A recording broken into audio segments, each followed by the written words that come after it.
Kinundi na naman ng Department of Foreign Affairs o DFA ang pag-atake ng Chinese Coast Guard sa isang tauhan ng Philippine Navy. Pagtitiyak ng kagawaran, magsasagawa sila ng diplomatic action. Magbabalita si Karen Oyong.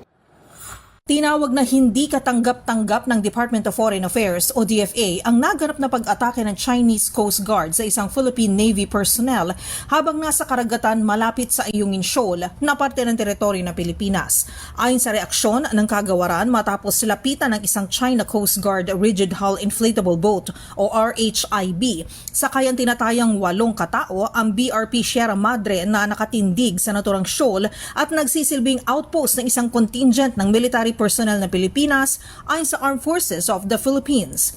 Ayon sa mga pahayag ng AFP, inikutan habang kumukuha ng mga litrato at videos ng naturang Chinese Coast Guard vessels ang BRP Sierra Madre na nag-udyok naman sa mga Philippine Navy personnel na sumakay sa 2 rubber boats at sinubukang kalmadong paalisin ang naturang CCG vessel. Ngunit sa kumakalat na videos online, nakita ang sinaktan ng isang CCG personnel ang isang Philippine Navy personnel nang paluin umano sa ulo gamit ang baton na naging sanhi ng injuries at damages sa rubber boat ng Philippine Navy.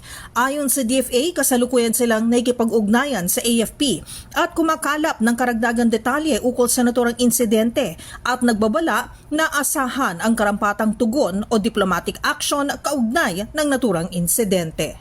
Para sa MBC TV Network News, ako si RH4 Karen Oyong ng DZRH. Una sa Pilipinas, una sa Pilipino.